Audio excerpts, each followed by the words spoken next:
This is Taking Stock on Bloomberg. I'm Pim Fox. The technology sector has recently been filled with bidding wars. What are the risks with some of these deals, and what are the potential profits? And joining me now to help analyze all this with her expertise is Nancy Havens, the president of Havens Advisors. Nancy, thank you very much for coming in. Tell us what's going on in technology right now. I mean, Sun, Oracle, is that a deal we want to be paying attention to? Well, Sun started it all. We first had a bid from IBM. It was rumored to be occurring at around $10 to $11. The stock was 5 or 6 when the bid was first made. Then we had a bit of time when IBM and Sun negotiated, and the stock started going down, indicating that IBM was having more and more trouble. And specifically, there were pretty big antitrust problems with the IBM deal. And Sun was asking for a really good contract, some assurance that the deal would close. And IBM said, well, if you want a really good contract, then we're going to pay less. And they kept arguing, and finally, they announced that there were irreconcilable differences. All of this actually was not really announced. All of it was really rumor and innuendo that even made itself into some of the more respectable journals. Well, I was going to say, I mean, we learned a lot about this. I mean, all things being fair, we learned a lot about this toing and froing from what happened in the headlines of the Wall Street Journal. Right, exactly. And it was almost as if you kind of got the idea that there was a line from the various companies or the various participants into the news media. Absolutely, which there was. And then, much to everybody's surprise, when the stock had fallen to, traded between 6 and 7 for about 2 weeks, Oracle suddenly came out of the woodwork and bid $9.50 for the stock. So that started that was the first of the two-bidder situation. That closed at $9.21 today. If it closes quickly, i.e. if the Obama administration doesn't give them too many problems with respect to antitrust, which most lawyers think it shouldn't, and also the government was so embarrassed by the PeopleSoft situation that there's another reason to think that they might not. However, we do have a new administration, and I don't think anybody should underestimate the antitrust risks in any deal right now. Well, we're going to talk about risk because I mean I think that's a very useful point for people who are investing in merger arbitrage, because this is something new that we haven't had for 8 years. Right. Talk about the other technology deal that we wanted to kind of twin with this. This is data domain and NetApp and EMC. Well, Data Domain and NetApp had a nice $26 bid going with NetApp bidding for Data Domain. And approximately, I guess it was 2 weeks after the deal was announced. The deal was announced on 5/20. And on the first, EMC came in with a $30 bid. And on the second, NetApp came back with a $30 bid. And on the third, Data Domain signed again with NetApp. And now what we have now is we have the stock trading at $32.57. That's where it closed today. And it's been trading around $32.50 since NetApp upped and joined the same bid.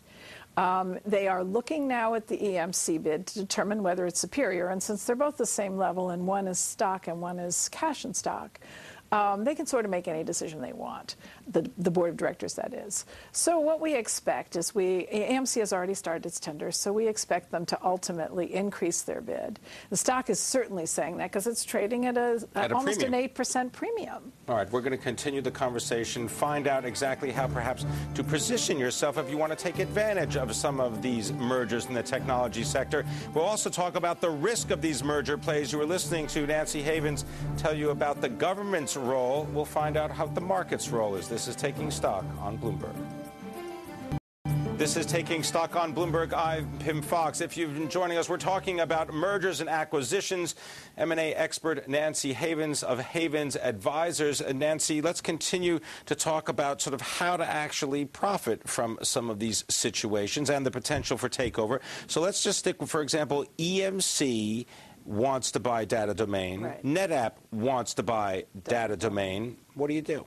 Well, this one is a pretty good one because the downside here really is $2.50. It's not like both companies will abandon the pursuit of this company. EMC has been very clear that they were very unhappy and surprised that before NetApp signed with DDUP, EMC was not contacted. They had had discussions before. They were extremely surprised that they weren't at least contacted. One would think that that the data domain people would have at least gotten on the phone and said, hey, by the way, we've got this other bid from NetApp. Do you want to increase your bid? What do you think about this? But on the other hand, they are also acting smartly if they want to get the highest price from EMC, which is clearly also in their best interest right now. Now, when you talk about the downside being $2.50, that's because the premium right now, what, $32.50? The shares are trading $32.50. The offers are about for $30. Both offers are at $30. So you will not lose in all likelihood. I mean, there's a very remote possibility, maybe 2% or 3%, that something could go completely wrong, and both, the company can name, I don't know, some sort of investigation or something like that. That if both of them would pull out. Right, but that's highly unlikely, especially at this juncture. The two bidders obviously know the target well. So that's a 21% return if antitrust is quick. It's an 8% if antitrust is slow. Everybody agrees that antitrust will not be a problem. It's just a matter of time. So, or most lawyers believe it's just a matter of time. So that one is probably the safest one. NetApp and dedupe is probably the second safest because you've got two bidders.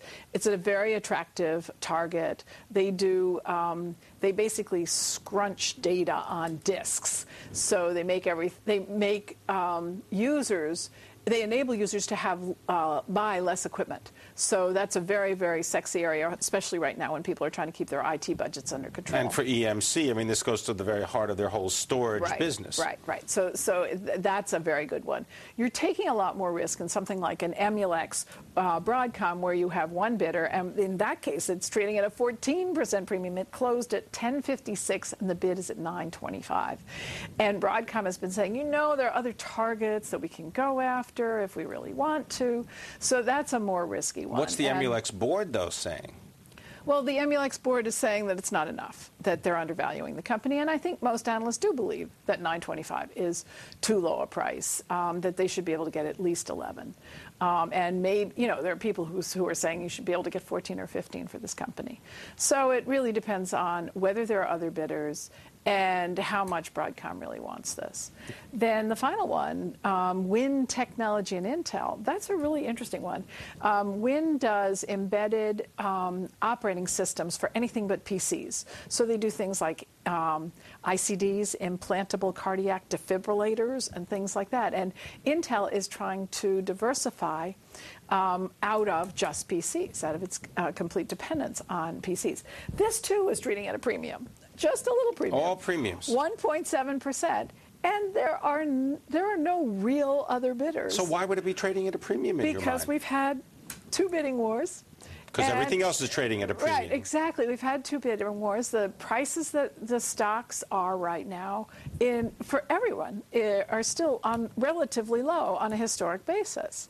And the targets are being purchased at premiums to their previous very low prices at levels that are now medium to low prices. So there's reason to expect bidders to bid up. Now, just to step back for a second, because you're an expert in taking advantage of discrepancies in price. Right. If someone wants to go long a target in this particular case, how do you kind of, hedge your bets? Well, how do you lower your risk if you want to go long the target? Well, the number one way to limit your risk is to limit your position size, because that way you know how much money you will lose. Whether you want a 2% position or a 5% position, you adjust that to take into consideration the risk. Then on top of that, you can employ puts and calls. You can buy puts if you're really worried that everybody's going to disappear. And the downside in all these stocks is fairly significant.